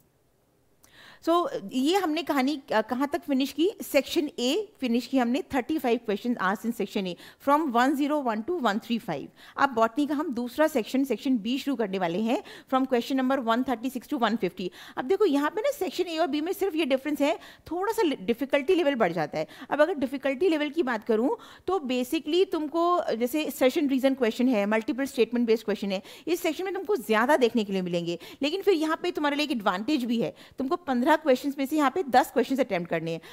जो डायरेक्ट क्वेश्चंस हो तुम वो अटेम्प्ट कर लो, या वाइजली तुम उन क्वेश्चन को चूज करो जिसमें तुम श्योर हो कि भैया इसका आंसर यही होगा और मेरे 4 नंबर मैंने सिक्योर कर लिए, है ना। गलत क्वेश्चन को बिल्कुल अवॉइड करो अटेम्प्ट करने की। तुम जिसमें श्योर नहीं हो या तुमने जब पढ़ के ही नहीं आए हो बात, तो प्लीज डू नॉट अटेम्प्ट, क्योंकि तुम फिर उस नेगेटिव मार्किंग के क्राइटेरिया में चले जाओगे, and that you know just a disaster for a student. ठीक है बच्चों, तो इसमें से हमें 10 क्वेश्चंस करने हैं, हम सॉल्व सारे करेंगे अभी यहाँ पे, लेकिन तुम्हें एग्जाम में इसमें से 10 क्वेश्चंस करके आने थे। ठीक है बच्चों, चलिए आगे बात कर लेते हैं 136 question from section B. Lenticels are the lens shaped openings permitting the exchange of gases. देखो बिल्कुल सही बात है, तुमसे ट्रू स्टेटमेंट ही पूछा है यहाँ पे, yes identify the correct statement. तो लेंटिसल्स क्या है, ओपनिंग है जो कि एक्सचेंज ऑफ गैसेस को परमिट करती है। हम जानते हैं बात, वुडी स्टेम्स में तुमको लेंटिसल्स देखने को मिलते हैं। Bark formed early in the season is called hard bark. अब देखो ये बात गलत हो गई, अर्ली सीजन में तो अर्ली बार्क होगी ना, है ना, हार्ड नहीं होती, वो सॉफ्ट बार्क होती है। अर्ली बार्क या सॉफ्ट बार्क बोलते हैं, तो ये बात तुम्हारी गलत हो गई। Bark is a technical term, देखो यही तुम पकड़ लो अगर तुम सही से पढ़ के आए हो। Bark is a non technical term, है ना, that refers to all the tissues exterior to that. तो ये तुम्हारी यहीं पे तुमने स्टेटमेंट ही गलत हो गया। Bark refers to periderm and secondary phloem, ये बात तुम्हारी ठीक हो गई, बिल्कुल सही लाइन है तुम्हारी। फिलोजन इज अ सिंगल लेयर्ड, यहाँ पे देखो डबल लेयर्ड होती है, तो ये भी बात गलत हो गई तुम्हारी, ठीक है। तो यानी ए एंड डी बिल्कुल तुम्हारी सही बात है। So we'll go for option 1। Next is देखो ये इसी तरह से तुम्हारी किताब में दी थी। यहाँ पे अगर तुम देखोगे बार्क जो है तुम्हारा नॉन टेक्निकल टर्म है, वहाँ पे टेक्निकल दी थी, है ना। बार्क जो अर्ली बनती है वो अर्ली और सॉफ्ट बार्क है ना, वहाँ पे हार्ड बार्क की बात कर रहे थे। लेंटिसल्स परमिट करता है, बिल्कुल सही बात है। Exchange of gases, lens shaped होते हैं, ये देखो ये साफ साफ से बात दी है तुम्हारी यहाँ पे, है ना। एक और बात दी थी तुम्हारी फिलोजन की, single layer and double layer की बात दी थी, तो वो भी तुमको यहाँ पे मिल जी, this is given phellogen is a couple of layers, वहाँ पे तुम्हारी सिंगल लेयर की बात की थी, ठीक है। देखो मैं तुमको क्या बताना चाह रही हूँ बेटा, प्लीज फॉलो एनसीईआरटी। हम 4 किताबें इधर उधर झांकें, क्या मतलब है उसका। तुम एग्जाम, अभी तो तुम नीट क्रैक करना है, डॉक्टर तो बात की बात है, तुम बाद में बन ही जाओगे अगर तुमने नीट क्रैक कर लिया। तो do not go for any other book. 4 किताबें मत झागो कि मेरा फ्रेंड पढ़ रहा है ये किताब तो मैं भी पढ़ूंगा। अपने मन की बात सुनो। हर टीचर तुमको यही बताएगा कि बायो के लिए एनसीईआरटी अच्छे से पढ़ लो। हाँ, जो तुम जिस टीचर से पढ़ रहे हो, जितना अपर लेवल कॉन्सेप्चुअल तुम्हें आना चाहिए वो हर टीचर बता देता है ड्यूरिंग द लेक्चर, उसके बाहर मत जाओ। एंड प्लीज़ कोई भी किताब की रेफरेंस मत लो। हाँ, तुम क्वेश्चंस के लिए मल्टीपल बुक्स यूज़ कर सकते हो, लेकिन गुड क्वेश्चंस होने चाहिए, एनसीईआरटी के होने चाहिए। कहीं बहुत ज़्यादा अपर लेवल क्वेश्चंस हैं, do not attempt. Statement based questions भर के करो, असर्शन रीजन अच्छे से लगाओ, स्टेटमेंट 1 और 2 क्वेश्चंस करो। तो ये वाले क्वेश्चंस स्पाइस है एग्जाम का, इसको तुम बार बार अटेम्प्ट करके ना तुम अपना स्पीड इंटेंसिटी बढ़ा सकते हो, क्योंकि बेसिकली बायो में तुम जितना कम टाइम इन्वेस्ट करोगे, फिजिक्स केमिस्ट्री में तुम्हें उतना ही एडवांटेज होगा। समझ आ रही है बात बच्चों। तो मैं बार बार ये बात बोल रही हूँ ड्यूरिंग दी कंप्लीट एक्सप्लेनेशन कि बेटा बायो के लिए बाहर नहीं जाना, सिर्फ एनसीईआरटी पढ़नी है। आप देखो नेक्स्ट क्वेश्चन आ जाता है, ट्रांसपोर्टेशन इन प्लांट्स की बात कर रहे हैं, वो जो मैं तुमको अभी बता रही थी। देखो सिमिलर क्वेश्चन लिया है थोड़ा सा ट्रांसपोर्टेशन प्लांट से, कोहेजन, अडहेजन, सरफेस टेंशन। तो कोहेजन तुम्हारा क्या है, कोहेजन है तुम्हारा that is mutual attraction among the water molecules, यानी कि तुम्हारा A matches with B, A matches with B, सही तो बोल रही हूँ मैं, ए मैचेस विद 2। अभी तक तो हमारा यानी ये ऑप्शन बाहर हो गया दोनों रे से, इन दोनों में 2 है।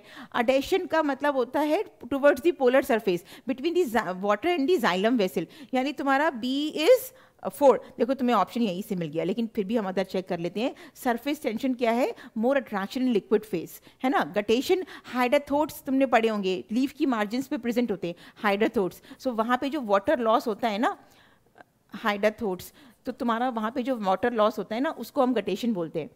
तो तुम्हारा क्या आ जाएगा यहाँ पे, water loss in liquid phase, है ना, डी इज 3rd, यानी तुम्हारा ऑप्शन 4 बनेगा। तो अगर तुम ये सारा तुम्हारा ट्रांसपोर्टेशन इन प्लांट्स की कहानी है, ट्रांसपोर्टेशन पुल थियरी दी है, कोहेजन, अडहेजन एंड सरफेस टेंशन। देखो देख लेते हैं किताब में, है ना। रूट प्रेशर एंड ट्रांसपिरेशन की बात की थी। Cohesion, mutual attraction between the water molecules, attraction of water molecules to polar surface, xylem जो वेसल होता है ना उसके पास उसका अट्रैक्शन, तभी तो अनब्रोकन कॉलम ऑफ वाटर बनता है और 130 मीटर्स तक तुम्हारा पानी, जाइलम जो है पानी को पहुंचा सकता है ना। Surface tension, water molecules attracted to each other in liquid phase, है ना। And then guttation, water loss in liquid phase, इसको हम क्या बोलते हैं, हर्बेशियस प्लांट्स में होता है जनरली, गटेशन बोलते हैं। ठीक है बच्चों। Okay, again a list-wise question. Now question number 138, which is a list-wise question. तुम्हारा cell cycle topic है, अभी देखेंगे इसको from the cell cycle topic class 11th. तो हमें क्या करना है, मैच करना है लिस्ट 1 को लिस्ट 2 से और फिर सही ऑप्शन को टिक मार्क करना है। तो एम फेज हम पढ़े हैं, हम अच्छे से जानते हैं, M phase is equational division. M phase क्या है तुम्हारा, इक्वेशनल डिवीजन, राइट। तो ए गो विथ 4th, यानी कि तुम्हारा 3rd and 4th रेस से निकल गया, right. And A go with 4 in 1, it is option 1 में भी तुम्हें देखने को मिल रहा है, ऑप्शन 2 में भी। G2 में क्या होता है, तुम्हारे भर के प्रोटीन सिंथेसिस होते हैं। That means we get our option, this is A is 4, B is 1, and then quiescent stage is inactive stage. That means C go with 3. And then the G1 phase is interval between the mitosis and the initiation of DNA replication takes place in G1 phase. ठीक है बच्चों? So that means the correct option we'll go for option number 2, right? किताब में कैसे दिए तुम्हारी बात देख लेते हैं एक बारी। देखो बात दी ना, जी फेज, तुम्हारा जीवन फेज की बात कर रहे थे, interval mitosis, between mitosis and initiation of the DNA replication. फिर तुम्हारा क्विसेंट फेज की बात की थी ना, इनएक्टिव स्टेट है तुम्हारी। फिर G2 में तुम्हारे क्या बनते हैं, प्रोटीन्स बनते हैं, देखो ये साफ साफ दिया हुआ है। फिर तुम्हारी M phase is actually equational division, ये दी है तुम्हारी साफ साफ बात। ठीक है बच्चों, तो मतलब तुम और क्या चाहोगे यार, और इससे ज़्यादा क्या इजी पेपर बनाएंगे कि तुमको हर चीज़ बिल्कुल किताब से दे रहे हैं। अब तुम किताब ही नहीं पढ़ के जाओ तो फिर तुम्हारी कोई हेल्प नहीं कर सकता। और किताब तुम अच्छे से भर के पढ़ के जाओ, फिर देखो मज़ा बायो के क्वेश्चंस का कैसे फटाफट से लगाओगे और बाहर बहुत खुश होते हुए नजर आओगे। चलिए खैर, which of the following statements are correct about the Klinefelter syndrome. अब लाइन फिल्टर सिंड्रोम के बारे में तुम्हें सही बात बतानी है, ठीक है? तो इसको पहले अंडरलाइन कर लेते हैं जिससे हमारा क्वेश्चन गलत ना मार्क हो। This disorder was first describe by Langdon Down. अरे इन्होंने तो डाउन सिंड्रोम दिया था ना, ये तो कहानी गलत हो गई, गलत बात हो गई। Such an individual has overall masculine development, however the feminine development is also expressed. ये बात तुम्हारी सही है ना? ओवरऑल मैस्कुलिन डेवलपमेंट होता है जो बंदा इस जेनेटिक डिसऑर्डर का सफरर हो, लेकिन उसमें फेमिनिन कैरेक्टर भी शो करेगा। गायनेकोमास्टिया, अभी देखो किताब में दिखाऊंगी, है ना, एनलार्जमेंट ऑफ द ब्रेस्ट जिसको हम बोलते हैं, तो वो शो करता है, यानी कि तुम्हारी ये बात ठीक हो गई। The affected individuals is short statured, ये भी गलत बात हो गई, ऐसा नहीं होता, शॉर्ट स्ट्रेचर नहीं होता, ठीक है? Physical psychomotor mental development is retarded, this is also not done. ये तुम्हारी टर्नर सिंड्रोम की बात कर रहे हैं। Such individual are sterile, obviously sterile होते हैं क्योंकि एक एक्स ज्यादा हो जाता है। Actually this is actually 47 chromosome. Klinefelter की बात करते हैं ना हम, तो इसमें 47 क्रोमोसोम्स हो जाते हैं तुम्हारे, ठीक है? अभी देखेंगे किस तरह से कंडीशन होती है बेसिकली। तो तुम्हारा सही बात क्या बात कर रहे थे हम, बी एंड ई ओनली, है ना? स्टेराइल है तुम्हारा और मैस्कुलिन ओवरऑल डेवलपमेंट है, बट फेमिनिन कैरेक्टर भी शो करेगा। तो बी और ई किसके साथ जा रहा है, हमारा ऑप्शन 2 के साथ जा रहा है। देख लें ये बात किताब में कैसे दी है बच्चों। देखो मैं बोल रही तुमको कि 47 क्रोमोसोम्स हो जाते हैं, है ना? एक एक्स तुम्हारा ज्यादा आ गया, एक्स वाई तो रहेगा ही, लेकिन तुम्हारा एक एक्स ज्यादा आ गया, तो gynaecomastia, development of breast, gynaecomastia show करता है ना? Such individual are sterile. यही तुम्हारे 2 सही ऑप्शंस दिए थे उसमें, that is your answer. Next is Gauss competitive exclusion principle state that 2 closely related species competing for the same resources cannot coexist indefinitely and competitively inferior, one will be eliminated eventually। अरे इसे ऐसे relate करो, तुम 2 भाई और तुम्हारे पास pizza एक ही है, तो तुम्हारे बीच में कंपटीशन होगा, जो ज़्यादा ताकतवर होगा वो पिज़्ज़ा खा जाएगा, जो ताकतवर नहीं होगा उसे पिज़्ज़ा नहीं मिलेगा। हाँ, वो अलग बात है कि तुम्हारे अंदर अंडरस्टैंडिंग है, तुमने आधा आधा खा लिया, लेकिन गॉस प्रिंसिपल ये नहीं कहता। गॉस प्रिंसिपल कहता है कि जो ज़्यादा ताकतवर है वही सर्वाइव करेगा, उसे ही पिज़्ज़ा खाने को मिलेगा। समझ आ रही है बात? तो यहाँ पे बिल्कुल साफ साफ बात दी है कि 2 closely related species competing for the same resources, अगर एक ही रिसोर्स के लिए कॉम्पीट कर रहे हो तो बहुत टाइम तक साथ में नहीं रहेंगे, है ना? जो इंफीरियर होगा वो क्या होगा, एलिमिनेट हो जाएगा। ये तो बहुत अंडरस्टूड सी बात है कि जो ताकतवर होगा वही जीतेगा, इंफीरियर वाला गया काम से, ठीक है? तो यानी कि ये हमारा स्टेटमेंट ट्रू स्टेटमेंट हो गया बच्चों। Next is in general carnivores are more adversely affected by competition than the herbivores. ये बात गलत हो गई, वाइस वर्सा स्टेटमेंट कर दी तुम्हारी, ये किताब में तुम्हारी बात साफ साफ दी है, herbivores are more adversely affected than carnivores by competition. तो यानी कि तुम्हारा फॉल्स स्टेटमेंट हो गया। हमारा सही आंसर क्या बनेगा, statement 1 is correct and 2 is false, है ना? किताब में कहाँ दी है तुम्हारी ये बात, ऑर्गेनिज्म इन पॉपुलेशन में गॉस प्रिंसिपल की बात की है, बिल्कुल एनसीईआरटी की लाइंस कॉपी कर दी है तुम्हारी फर्स्ट स्टेटमेंट में। समझ रहे हो, यही लाइंस तुम्हारी यहाँ तक दी हुई है, ठीक है? तो इसी टॉपिक में आगे तुम बढ़ोगे तो तुम्हें वो लाइन भी मिल जाएगी कि herbivores are more effectively by competition than the carnivores. आगे बात कर लेते हैं, how many different proteins does ribosome consist of. Again अब इससे ज्यादा सिंपल क्वेश्चन तुम्हें क्या मिलेगा, मतलब तुमको बिल्कुल प्रसाद दे दिया है ना। तो ये तुम जानते हो बात, 80 डिफरेंट प्रोटीन्स से तुम्हारा राइबोसोम बनता है ना। देखो मॉलिक्यूलर बेसिस में ये बात दी है, ribosome consist of structural RNA and about 18 different proteins. समझ रहे हो बच्चों? आगे बढ़ लेते हैं। विच of the following combination is required for chemiosmosis. बहुत ही अच्छा सा फिनोमेना है, बहुत ही प्यारा सा फिनोमेना है, खूबसूरत सा फिनोमेना है। तो केमियोस्मोसिस में बेसिकली क्या करता है, प्लांट एटीपी को सिंथेसिस करता है। समझ आ रही बात? ड्यूरिंग लाइट रिएक्शन, जो कि बाद में डार्क रिएक्शन में जाके यूज्ड अप होगा प्रोडक्ट, है ना। तो उसमें तुम्हें क्या क्या चाहिए, अगर तुम पढ़े हो क्लोरोप्लास्ट के सरफेस पे डबल मेम्ब्रेन स्ट्रक्चर होता है, तो तुम्हें एक तो मेम्ब्रेन की जरूरत होगी, और यहाँ पे तुम्हारे पार्टिकल्स होते हैं, तो तुम्हें प्रोटॉन पंप की जरूरत होगी, प्रोटॉन ग्रेडियंट की जरूरत होगी। ये तुम्हारा F1 particle ATP synthesis synthase की तरह काम करेगा, एंजाइम की तरह में कॉन्फॉर्मेशनल चेंजेस आ जाएंगे। यहाँ पे तुम्हारा, अगर तुम्हें याद हो, प्लास्टोक्यूनॉन प्रेजेंट होता है। प्लास्टोक्यूनॉन क्या करेगा, हाइड्रोजन आइंस को, प्रोटॉन को पंप कर देगा अंदर की तरफ बाय यूजिंग दी एनर्जी, है ना, जो कि इलेक्ट्रॉन रिलीज करेगा। अगर तुम पढ़े हो तो मेम्ब्रेन की तुम्हारी जरूरत हो गई, है ना। प्रोटॉन पंप तुम्हारा क्या हो गया, प्लास्टोक्यूनॉन हो गया, पंप कर रहा है हाइड्रोजन को, कहाँ से, बाहर से अंदर की तरफ कर रहा है पंप। प्रोटॉन ग्रेडियंट तुम्हारा बन गया। क्यों बन गया, एक तो तुम्हारे प्रोटॉन्स इस वजह से आ रहे, दूसरा तुम्हारा स्प्लिटिंग ऑफ वाटर भी हो रहा है इधर। अगर तुम्हें याद हो H plus plus E minus plus O2, तो तुम्हारा यहाँ पे ये भी हाइड्रोजन आइंस ये भी अंदर भेज रहा है और पानी से भी अंदर आ रहे हैं, तो तुम्हारा प्रोटॉन ग्रेडियंट बन गया। ठीक है, तो प्रोटॉन पंप प्लास्टोक्यूनॉन हो गया, मेम्ब्रेन तुम्हारी क्लोरोप्लास्ट की हो गई, एटीपी सिंथेसिस ये काम हो गया, F1 तुम्हारा पार्टिकल हो गया which is actually protruded out through the membrane of the chloroplast. तो तुमको ये सारी चीज़ें चाहिए for the ATP production during chemiosmosis. ठीक है बच्चों, देखो साफ बात दी है, रिक्वायर अ मेम्ब्रेन। क्या क्या चीज़ चाहिए तुम्हें, क्लोरोप्लास्ट की मेम्ब्रेन होती है, प्रोटॉन पंप होता है, प्रोटॉन ग्रेडियंट बन जाता है अंदर की तरफ, और F1 तुम्हारा जो पार्टिकल है that act as ATP synthase enzyme and pump the proton from the inner side to the outer side. ठीक है, नेक्स्ट क्वेश्चन की बात कर लेते हैं। Which one of the following statement is not correct. अब तुमको इनकरेक्ट पूछा है यहाँ पे, देखो ये मार्क्स जरूर करेंगे, है ना।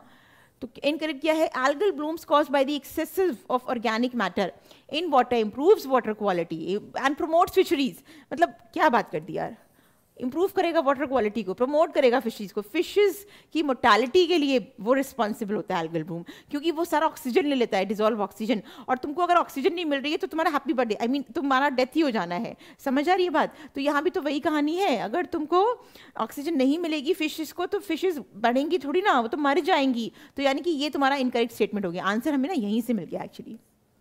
Water hyacinth grows abundantly in eutrophic water bodies and leads to the imbalance in the ecosystem dynamics of the water body. सही बात है, ये बहुत ज़्यादा भर के exotic species है, बहुत ज़्यादा भर के grow कर गई थी, क्योंकि जिससे कि imbalance create हो गया in the ecosystem. The amount of some toxic substances of industrial waste, water increase in the organic at successive trophic levels. Biomagnification की बात कर रहे हैं इस लाइन में. The microorganisms involved in the biodegradation of organic matter in the sewage polluted water body consumes a lot of oxygen causing the death of the aquatic organism. ये भी बिल्कुल ठीक बात है। तो तुम्हारी तीनों बातें सही हैं, गलत बात तुम्हारी एल्गल ब्लूम्स की है, जो कि फिशेस की मोर्टालिटी के लिए रिस्पॉन्सिबल है, ना कि उनकी फिशरीज अच्छी हो जाएंगी और फिशेस बढ़ जाएंगी, ऐसा कुछ भी नहीं होता बच्चों। कहाँ पे बात दी है तुम्हारी, देखो ये दी है, ये बात दी है, this causes mortality of fishes and other aquatic creatures. समझ आ रही है बात? तो एल्गल ब्लूम से तुम्हारा जो है फिशेस की मोर्टालिटी बढ़ेगी, ना कि फिशरीज होगी मतलब फिशेस बढ़ेंगी नहीं, कम हो जाएंगी, मर जाएंगी। बायो मैग्निफिकेशन की बात दी है, refers to the increase in concentration of toxin at successive trophic levels, है ना। एक जो वाटर हाइसिंथ पे दिया हुआ था यही, जिसे हम टेरर ऑफ बंगाल बोलते हैं, तो बहुत ही ज़्यादा अबंडेंट ग्रो कर जाएगा, leads to the imbalance in the ecosystem. ठीक है बच्चों,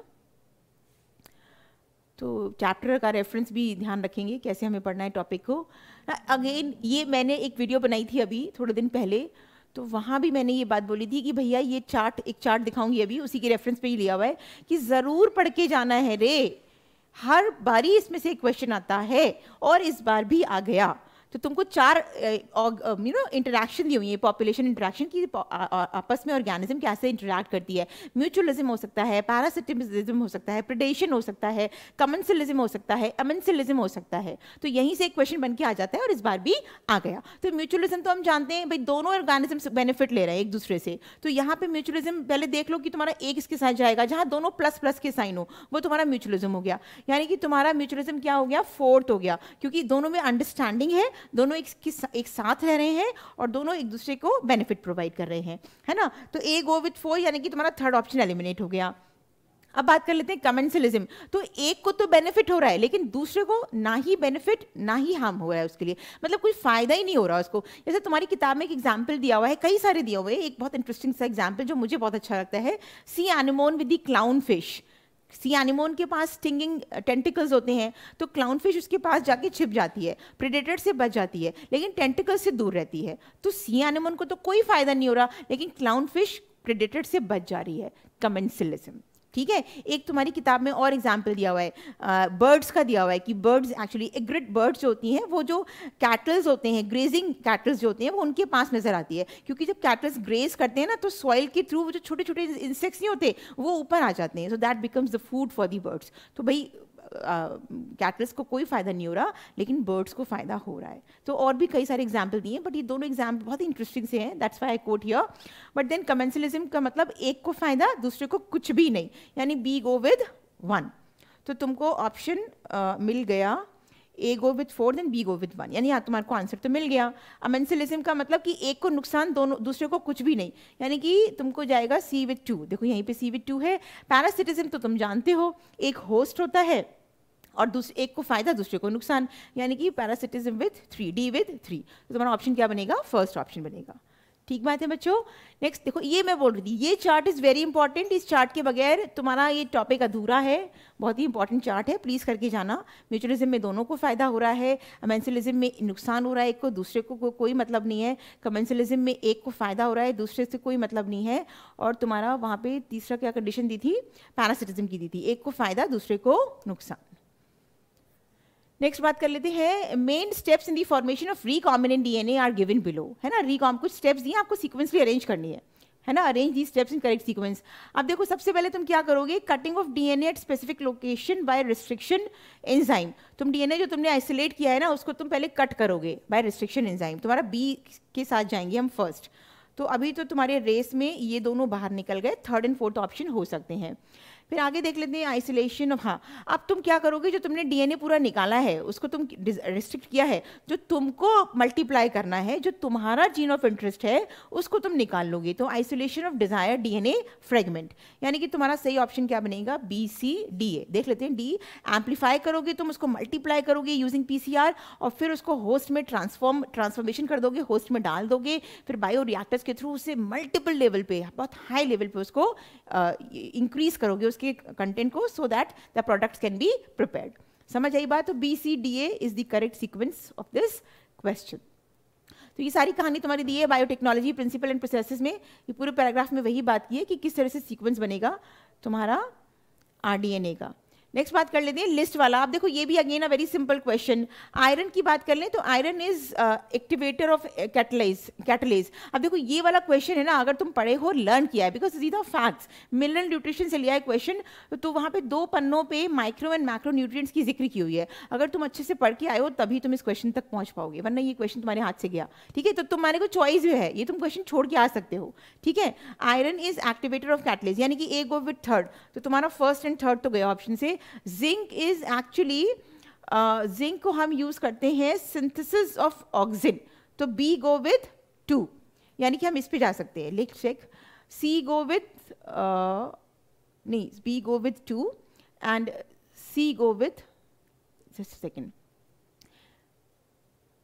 बी गो विद 1, ये नहीं बनेगा तुम्हारा ऑप्शन। नाउ जिंक हम बोल सकते हैं, zinc is synthesis of auxin, तो बी गो विद 1, यानी तुम्हारा ऑप्शन तुम्हें मिल गया। यहाँ पे तुम्हारा ऑप्शन क्या बनेगा, ऑप्शन 2 बनेगा, है ना. B go with synthesis of oxygen. Then boron की हम बात कर ले, सेल इलोंगेशन एंड डिफरेंशिएशन, ये तुम्हारा इसके लिए यूज होगा, ये तुम्हारा इसके लिए यूज होगा. Molybdenum is a component of nitrate reductase, यानी डी गो विद 2. ठीक है, तो तुम्हारा सही ऑप्शन क्या बन जाएगा? Option number 2. ठीक है बच्चों, आगे देख लेते हैं, बात कर लेते हैं. अच्छा, ये तुम्हारी किताब में कैसे दी है ये बात? देखो, आयरन की हम बात कर रहे थे ना, तो कहाँ दी है तुम्हारी बात? आयरन की कैटलेज एंजाइम. ये देखो, कैटलेज एंजाइम को एक्टिवेट करता है. जिंक क्या करता है तुम्हारा? सिंथेसिस ऑफ ऑक्सीजन कर रहा है. बोरोन की बात दी थी, बोरोन तुम्हारा सेल इलोंगेशन एंड डिफरेंशिएशन कर रहा है. Molybdenum is a component of nitrate reductase. ठीक है, तो ये फैक्ट बेस्ड क्वेश्चन है, लर्निंग है. तुम जितने अच्छे से पढ़ के आए हो, तुमको इतनी जल्दी इसका आंसर मिलेगा, अदरवाइज नहीं मिलेगा. Okay, next is list 1, list 2. Again same pattern पे क्वेश्चन है. ऑक्सीडेटिव डीकार्बोक्सिलेशन, यानी कि तुम्हें कार्बन मॉलिक्यूल को हटाना है, 1 कार्बन को. तो तुम पढ़े होगे, रेस्पिरेशन प्लांट्स की कहानी है बेसिकली. यहाँ से हम माने तो इसमें तुमको एक एंजाइम की जरूरत होती है, पायरुवेट डिहाइड्रोजनेज. तुम ग्लाइकोलाइसिस में पायरुविक एसिड बनाते हो, लेकिन पायरुविक एसिड डायरेक्टली एंटर नहीं करता क्रेब साइकिल में. एक तुम्हारा 2 कार्बन कंपाउंड बनता है जिसे हम एसिटाइल कोएंजाइम बोलते हैं. तो उसके लिए हमें एक एंजाइम की जरूरत होती है, पायरुवेट डीकार्बोक्सिलेशन. एरोबिक प्रोसेस की कहानी है ना, रिमूवल ऑफ कार्बन मॉलिक्यूल है. So that is why we say oxidative decarboxylation. और तुम्हारा कौन सा एंजाइम यूज होगा? पायरुवेट डिहाइड्रोजनेज, यानी कि ए गो विद 2. तो तुम्हारा 2nd एंड 4th तो वैसे ही ऑप्शन से बाहर हो गया. Glycolysis is the EMP pathway, है ना. तुम्हारी किताब में दिया हुआ है एम्बिडेन मेयरहोफ पैरनस पाथवे एसिड साइकिल, है ना. तो तुम्हारा बी गो विथ 4, यानी कि तुम्हारा आंसर अभी भी नहीं मिला. देखो, ए विथ 2 एंड B4 दोनों में दिया हुए. नेक्स्ट इज ऑक्सीडेटिव फोस्फोराइलेशन, यानी कि तुम ATP को सिंथेसिस कर रहे हो. कहाँ पे करोगे? Obviously during electron transport system. ठीक है, तो सी go with 3rd. C go with 3rd किसमें? तुम्हारा 3rd ऑप्शन में है बच्चों. तो ये तुम्हारा ऑप्शन बनेगा. Try carboxylic acid cycle is citrate synthetase, है ना. ये तुम्हारी क्रेब साइकिल की बात कर रहे हैं, जिसमें फर्स्ट कंपाउंड सिट्रिक एसिड बनता है, जिसके लिए हमें चाहिए होता है citrate synthase. Try carboxylic acid cycle is nothing but the Krebs cycle, क्योंकि उसमें 3 तरह के कार्बन कंपाउंड बनते हैं, C6, C4 एंड C3. समझ आ रही है बात? तो तुम्हारा इसका आंसर क्या बनेगा? 3 बनेगा. 3 ऑप्शन बनेगा. देखो, सारी बात दी है किताब में तुम्हारी. ग्लाइकोलाइसिस की बात दी है, देखो एम्बिडेन मेयरहोफ पैरनस की बात दी है. ट्राइकार्बोक्सिलिक एसिड में तुम्हारी सिट्रिक एसिड बनता है, इसलिए तुमको क्या चाहिए? सिट्रेट सिंथेटेज चाहिए तुमको, है ना. फिर तुम्हारी क्या बात दी है? पायरुवेट डिहाइड्रोजनेज चाहिए तुमको to convert pyruvic acid into acetyl coenzyme, है ना. इलेक्ट्रॉन ट्रांसपोर्ट सिस्टम भी हमको चाहिए होता है ऑक्सीडेटिव फोस्फोराइलेशन के लिए. आगे बात कर लेते हैं. Assertion reason in gymnosperms the pollen grain are released from the microsporangium and carried by air currents. बिल्कुल ठीक बात है. जिम्नोस्पर्म्स में क्या पढ़ता है? क्या पढ़े हो तुम? पाइन प्लांट्स में तुमने पढ़ा है कि जिम्नोस्पर्म्स क्या होता है? विंड पॉलिनेशन होता है. माइक्रो पॉलन ग्रेन्स रिलीज होते हैं स्पोरेंजियम से and carried by air currents. Air currents carry the pollen grains to the mouth of the archegonia where the male gametes are discharge and pollen tube is not formed. देखो, यहाँ पे गलत बात हो गई है. पॉलन ट्यूब तो बनेगा ना जिम्नोस्पर्म्स में, तो ये तुम्हारा फॉल्स स्टेटमेंट हो गया और ये तुम्हारा ट्रू स्टेटमेंट हो गया. तो हम किसके साथ जाएंगे? A is true and R is false. ठीक है बच्चों, आगे देख लेते हैं. प्लांट किंगडम से बात की थी तुम्हारी, ये साफ साफ दी है ये बात. ठीक है, तो ये ध्यान रखेंगे. देखो, यहाँ पे दी है तुम्हारी बात पॉलन ट्यूब. Pollen tube तो बनेगा. Carrying the male gamete grows towards the archegonia and the ovules and discharge their contents near the mouth of the archegonia. तो तुम्हारा सेकंड वाला गलत स्टेटमेंट था, इसलिए A is true and B is false हो गया. Okay, next is flower is defined as modified shoot wherein a shoot apical meristem changes to a floral meristem. देखो, बिल्कुल बात सही है. Flower is actually a modified shoot, जो कि shoot press करके ना तुम्हारे एट डिफरेंट नोड से तुम्हारे फ्लोरल अपेंडेजेस निकल आते हैं. ये बात बिल्कुल सही है. दिस इज ट्रू स्टेटमेंट, है ना. Internode of the shoot get condense to produce different floral appendages laterally at successive nodes and leaves. देखो, ऐसे समझो, तुम्हारा ये क्या था? स्टेम था तुम्हारा. मानो यहाँ पे तुम्हारी नोड्स प्रेजेंट है ना. तो तुम्हारे यहाँ पे क्या होगा? ये कंप्रेस होके ये तुम्हारा थैलमस बन जाएगा. और थैलमस क्या बनेगा? यहाँ पे तुम्हारा एक नोड है, इस तरह से नोड बन जाएंगे. बीच में तुम्हारा गाइनोशियम, देन एंड्रोशियम, देन तुम्हारा पेटल्स यानी कि करोला, देन तुम्हारा सेपल्स यानी कि कैलिक्स. तो this is actually the nodes, है ना, ये तुम्हारा कंडेंस होके फ्लोरल अपेंडेजेस को ग्रो कर देगा. So flower is actually a modified shoot where in shoot apical meristem changes to floral meristem. ठीक बात है. Internode of the shoot get condensed. ये तुम्हारा जो पार्ट है ना, internode between the two nodes, यही कंडेंस होके प्रोड्यूस क्या करती है, डिफरेंट फ्लोरल अपेंडेजेस को लेटरली एट सक्सेसिव नोड्स को प्रोड्यूस करेगी इंस्टेड ऑफ लीव्स. लीव्स की बजाय यहाँ पे फ्लोरल अपेंडेजेस निकल आते हैं. Both A R and true and R is the correct explanation of A. बिल्कुल ठीक बात है बच्चों. ठीक है, किताब में तुम्हारी ये लाइन साफ साफ दी हुई है. A flower is a modified shoot where in the shoot apical meristem changes to floral meristem. ठीक है, तो ये ध्यान रखेंगे बात. आगे बात कर लेते हैं. Malonate inhibits the growth of pathogenic bacteria by inhibiting the activity of biomolecules competitive inhibitor.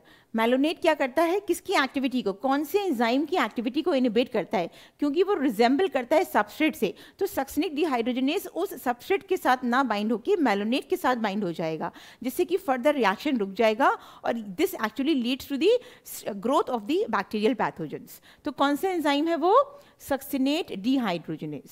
देखो कहाँ पे दिए तुम्हारी बात, बायोमोलिक्यूल्स की टॉपिक में दिए बच्चों, है ना. फैक्टर्स अफेक्टिंग एंजाइम, यहाँ पे तुम्हारी कॉम्पिटिटिव इनहिबिटर की बात हो रही है बच्चों. मेलोनेट विच क्लोजली रिजेंबल्स दी सबस्ट्रेट. सबस्ट्रेट क्या है यहाँ पे, सक्सिनेट, है ना. सक्सिनेट के ऊपर कौन एंजाइम एक्ट करता है, सक्सिनिक डिहाइड्रोजनेज. जो तुम्हारी ये बात दी हुई है यहाँ पे, तो सक्सिनिक डिहाइड्रोजनेज की एक्टिविटी को मेलोनेट रोक देगा और प्रोडक्ट को नहीं बनने देगा. So that is often used to control the bacterial pathogens. I guess this is all. We were on the last question. So this is all for botany part. I hope तुम लोग को समझ आया होगा कि हमें सही आंसर तक कैसे पहुंचना है, और हमारा सही आंसर तक पहुंचने का तरीका सिर्फ एनसीईआरटी है. अगर तुम एनसीईआरटी के बाहर जाते हो, सिर्फ टाइम वेस्ट है तुम्हारा, और तुमको टाइम को सेव करना है, क्योंकि तुम्हें सिर्फ बायोलॉजी नहीं पढ़नी, तुम्हें फिजिक्स केमिस्ट्री भी पढ़नी है बच्चों. और बायो तुम्हारी जितने अच्छे से प्रिपेयर्ड होगी एग्जाम के लिए, उतना ही तुम्हारा मोराल बूस्टअप रहेगा to prepare physics and chemistry. Bio is very scorable. तुम्हें एनसीईआरटी अच्छे से पढ़नी है बायो के लिए. अगर तुम एनसीईआरटी अच्छे से पढ़ लेते हो, लाइन्स तुम्हारी ग्रिप में है, कंसेप्ट तुम्हारे क्लियर हैं, तो तुम्हारा बायो में कोई नहीं रोक सकता 360 में से 360 लाने के लिए. ठीक है बच्चों, तो आई गेस तुम लोग को सारी कहानी समझ आई होगी. So that's all. In the next video we'll go for the zoology paper solution. That's all. Stay tuned.